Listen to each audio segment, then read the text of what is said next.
Hey everybody, this is Grace, and in this video I'm going to talk about dysfunctional family members, and I'm going to give an example after I say a few things.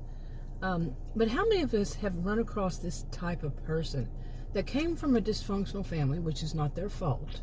We know that that's not their fault. That their parents, or grandparents, whomever, was dysfunctional and raised them in a dysfunctional household. But as adults, they do strange things that aren't the norm for adults to do, and some of it seems like they are play acting. Like, think about when a child is playing, what are those games called? What is it called? Playing dress up or playing tea party. You know what I'm saying? And they exaggerate everything. Maybe when they dress up or they do their makeup, they do it really bright, and you see what I'm saying.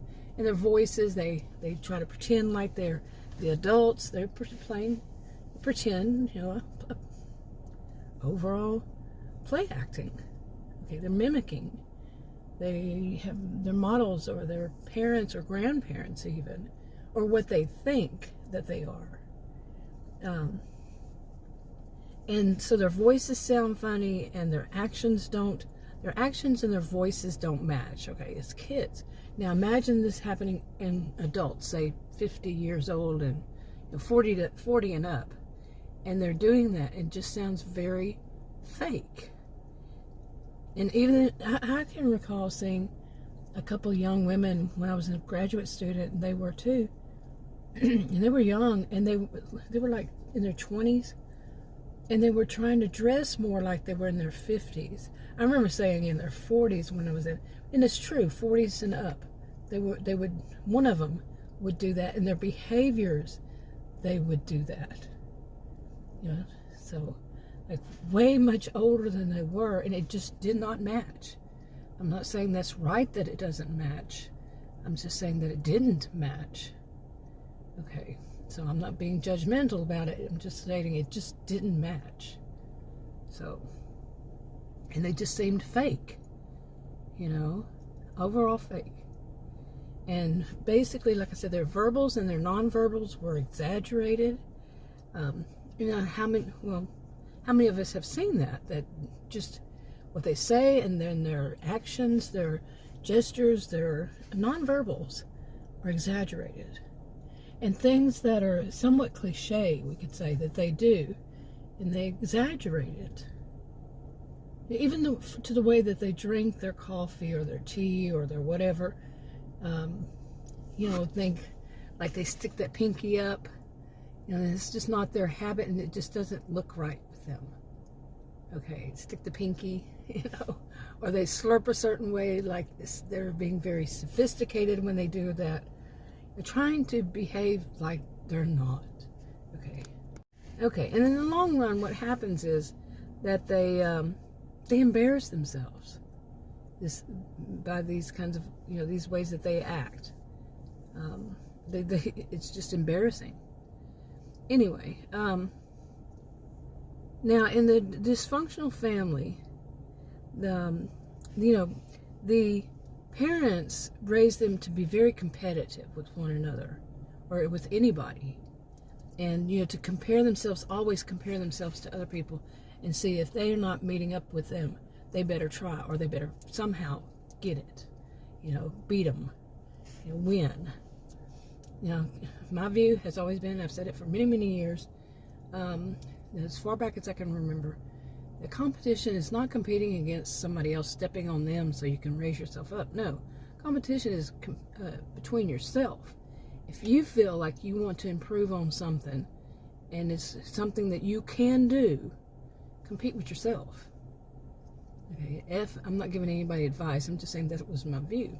So, anyway, so the parents also do things like they pick a favorite child. In this kind of dysfunctional family, and this is what I'm talking about. They pick a favorite child, one or both parents, okay? And that child, what the other children, let's say plural children, they what they see is that that child is getting all the attention.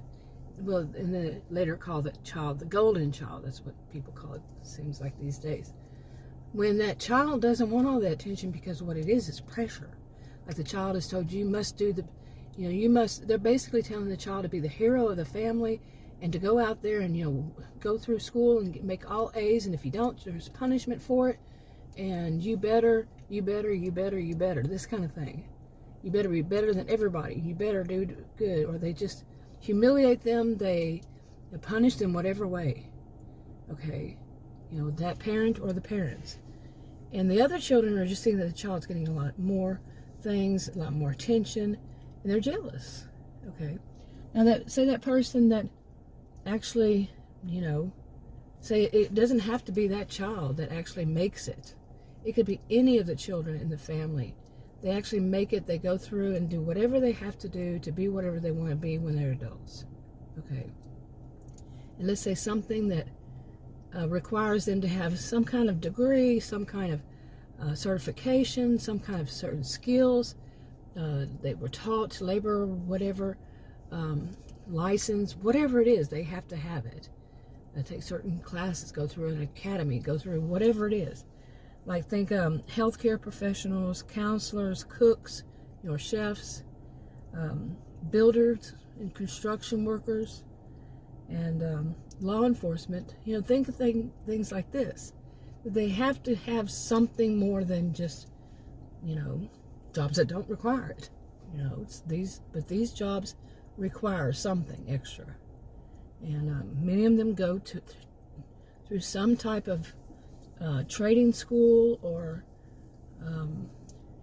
college or university or academy, like I said, whatever it is that they have to do to be that. So they succeed in being what they truly want to be, and maybe the other siblings do not. Okay, it doesn't have to be the one that they call the golden child. It can be any of them. All right. Okay.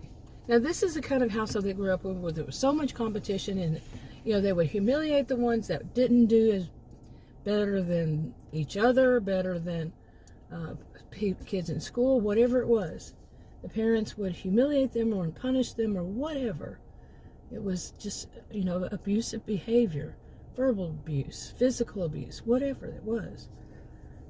Well, growing up in that kind of competition, and then they see that one child is being praised, that's all they see. They don't see the pressure. They don't listen about the pressure. They just, they're not hearing it. And say one of them winds up growing up being more like having narcissistic, histrionic behaviors, a blend of behaviors. They want to be the center of attention so bad. They don't care if it's negative or positive attention. They want that attention, but they really want the praise also. And more the narcissistic side, they want the praise, but if they get attention in the other ways, the histrionic side says, okay, it doesn't matter, negative, positive, they want attention. And anybody that says anything negative about them, well, they're just haters, they're just bashers, they're just, that's how they see things. They never see that they're at fault. Pardon all the noise I'm making here. Anyway, so then they see the sibling, one that they have, they've been taught to be in competition with their whole lives. And they see the sibling as they age, the sibling is making it. Is making it out there in the world, and they're not. They're floundering. Or they're doing jobs that the only thing they can do, and they really don't like it all that much. They try to tell everybody they like it, but they really don't. And you see something like this, and they're jealous. They're jealous of the one who's making it. So what do? What might they do? They don't. This is not one size fits all. It's not always going to be this way for everybody. Okay. One of the things that some do that I have personally seen happened to me, that somebody did this, and I was the one that they were jealous of. Okay. And it doesn't have to be siblings. It can be friends, or cousins, or down that line. Is that they try to fake it. Now histrionic people, some of them are like their own stage. They're very theatrical. They're very manipulative, both narcissistic and histrionic. They can be very manipulative, and they fake tears, they fake, crocodile tears. They know how to play the victim when they're victimizing somebody else. They know how to do all this stuff. And they think that they can manipulate everyone. They think that nobody's going to figure them out. And they think in those terms: nobody, everybody, never, always, this kind of thing.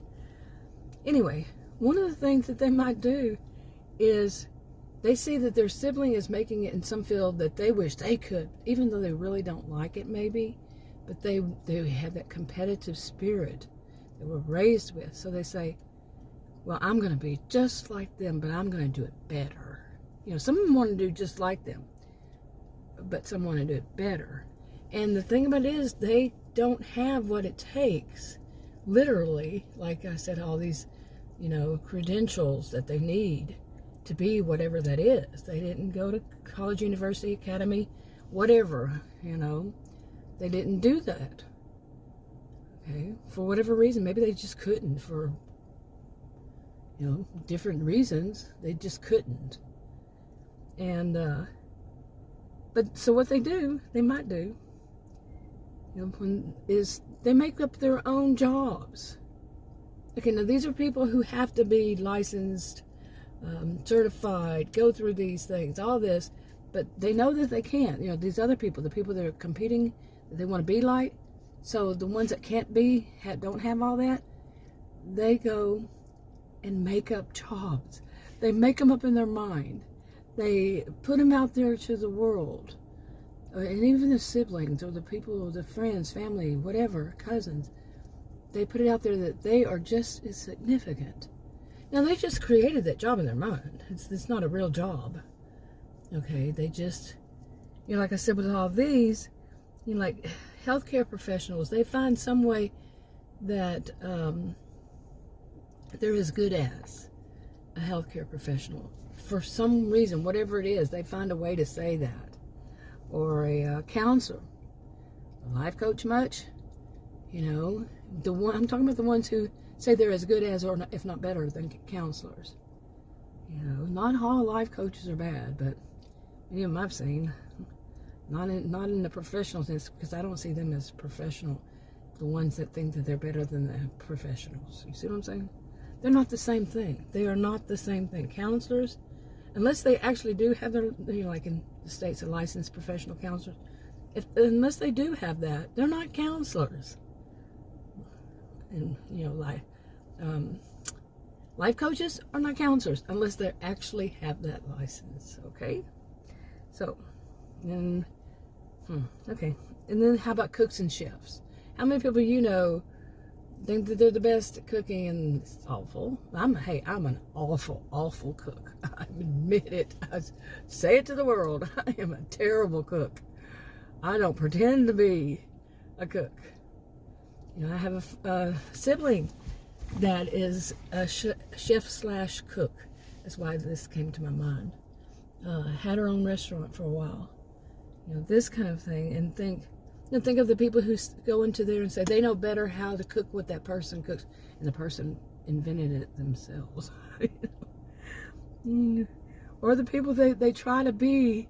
What I was talking about was they try to be this, and they're not that.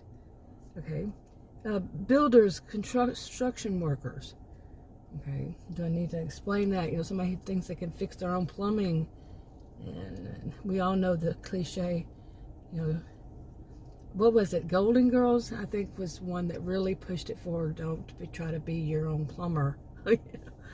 Stuff like that. You're your own electrician. Hey, I actually did electrical work when I was in my 20s. That was a long time ago. And then law enforcement, like the armchair, what do they call them? Armchair detectives. You can say the same thing about people watching football. I'm a Texan. I'm Texan, and I know a lot about people watching football and think they know better.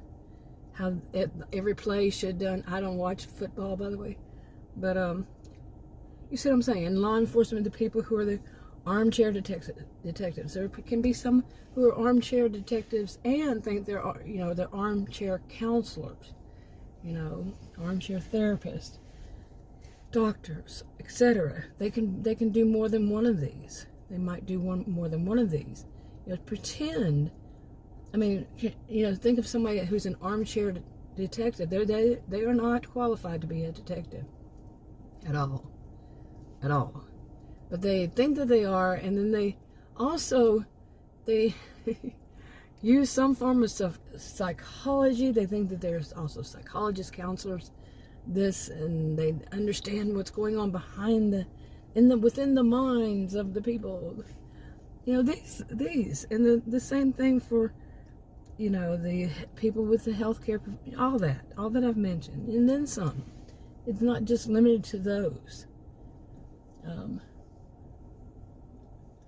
How many people think that they do their hair better than their hairstylist, and it winds up like, you did what? Your hair.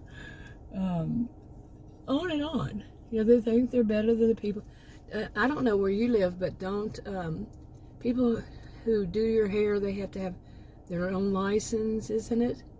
Isn't it a license? I'm talking about within the United States, USA. They have to have some kind of license, I think.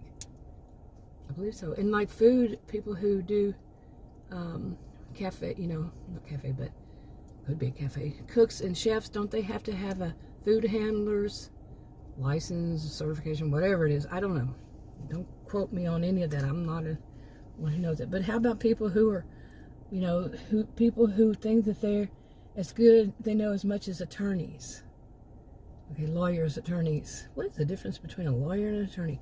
I don't know anything about that. I'm not one of them. I'm a social behavioral scientist. That's what I am. I did my duty.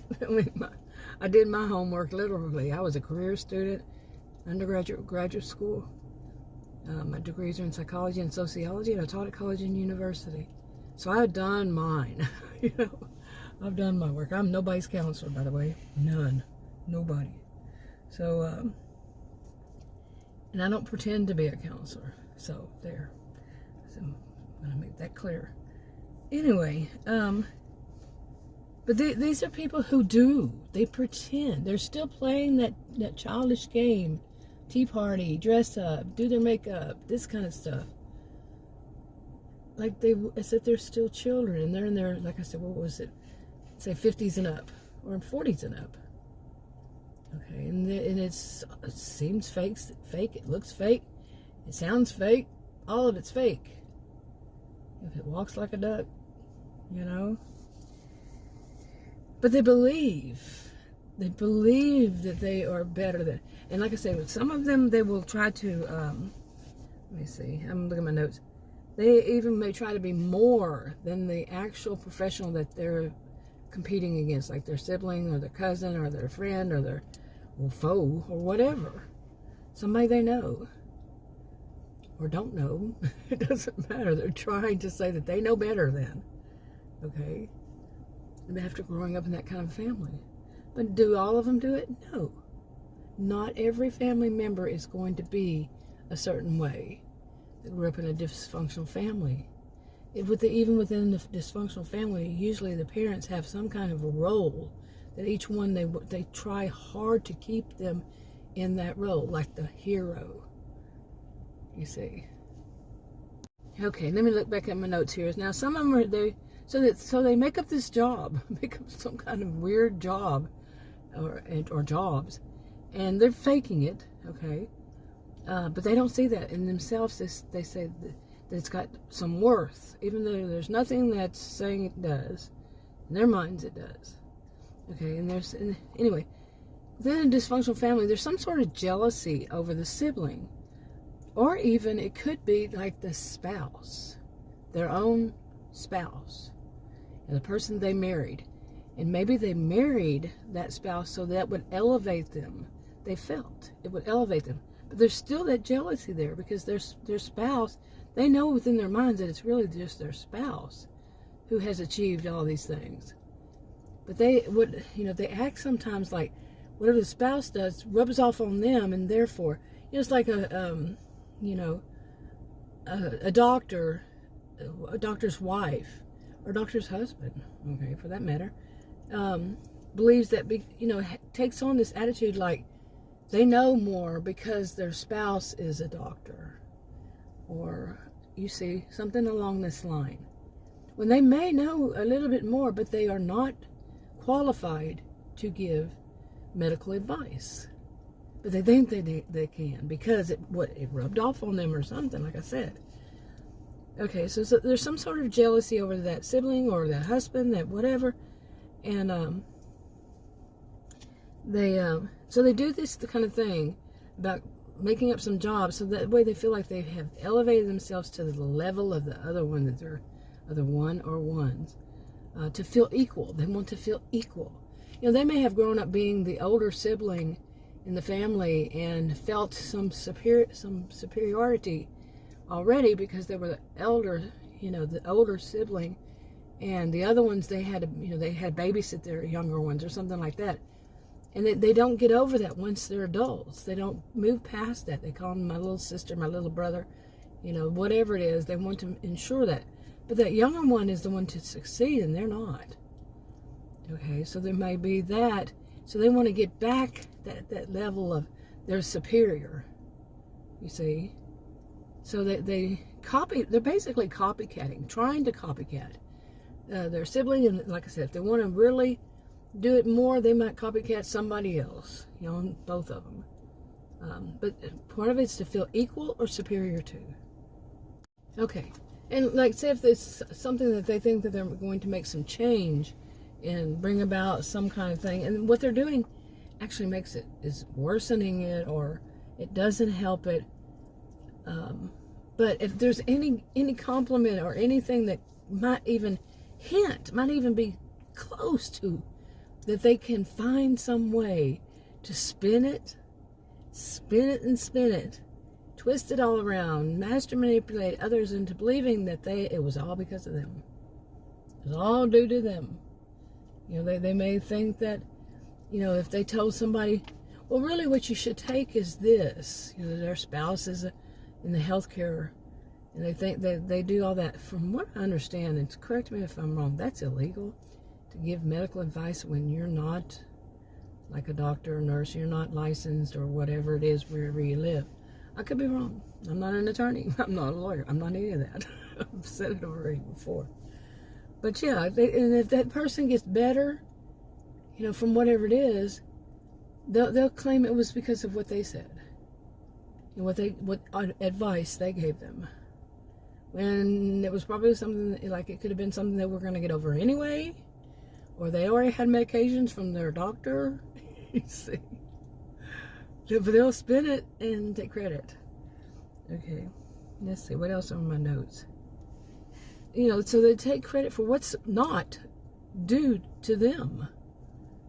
Okay. Due, D-U-E. Anyway. Now, okay, so I wrote all this, and then I have these characters that I write these stories. And one of them is, it's a woman who's histrionic, and then this is her friend, Cassie. Cassie is her friend. They're in their 50s, both of them. And Cassie and Bonnie, are friends in their 50s. And this is Cassie. This is what Cassie does. She's in this dysfunctional family. She grows up. She has this competition with one of her siblings. And her sibling is, well, I'll go on to another video because this is getting long, But what I wanted to add a little bit here about this. This is what she does. She competes. And the stories are hypothetical-fictional stories, okay? So, read the disclaimers in the description box below this video on YouTube. Anyway, now in the story, if you go back, and I'll try to link some of them at the end of this video. But Cassie and Bonnie actually grew up together, but their children, who were married, each one. Bonnie's daughter and Cassie's son are married. They thought that their parents, that Bonnie and Cassie met when they got married, when they started dating and all, but they didn't. They knew one another. They grew up together. But they never told anybody, because that's a whole little manipulation game with them. Because they're very wealthy and they didn't tell anybody. They manipulated their husbands, their individual husbands, into signing prenups. They're master manipulators. And they just didn't tell them about that. Let me see what else I wrote. Cassie and her husband, however, are now divorced. But, like I said, she manipulated him into a prenup before they were married. Her inheritance, just like Bonnie's, was they kept to themselves. They didn't even tell their children. Their parents know, because their parents are keeping the money in their name. And now Bonnie's not divorced, so they're still keeping it a secret. But I'll do more on that in another video. I just want to talk. Like I said, I've written this out about some people, especially the people that they want to name a sibling the golden child, when that child didn't want it, and that child as an adult doesn't want it. Too much pressure. I've done videos on one of my channels about this before. Then my main channel on this kind of topic, but yeah, this falls into my story. This is part of my story, and my series, I should say. I do a series of videos. I have more than one channel, different storylines on different channels, and this one is, about family affairs, basically. And the family affairs doesn't necessarily mean that somebody's cheating on the other person. It's just, yeah, you get the gist. Anyway, whew, I just ate before I started this, so I think I'm getting a little sleepy as I go. But anyway, I wanted to get this out. But do you know somebody that grew up in this kind of dysfunctional family and then started faking it? Started tea partying everything. Started, dress up, makeup like they're, elders, and, do the whole play acting. They're acting in everything. Their demeanor, their speech. I remember when I was young, there was a woman who was not at all, she was from Texas, okay, and she would call her mother Mum, but she said it with a British accent, and she tried to talk like speak like she was British, but she wasn't at all. Nobody in her family. Somebody do that's when you're young. Okay, what happens when you're somebody in their 40s and up, and you're still, a person is still behaving this way. They have not grown up. And then you have of course, you have the ones that they were mean girls and mean boys in school, and they never grew up. These can be the same. I didn't even know there was such a term as mean girls until I don't know how old I was, probably in my early 30s. Because where I grew up, we never called them mean girls or mean boys. We just knew that they were mean. In high school and whatever grade. They were just mean people, So mean girls isn't really like name calling is categorizing, I would say.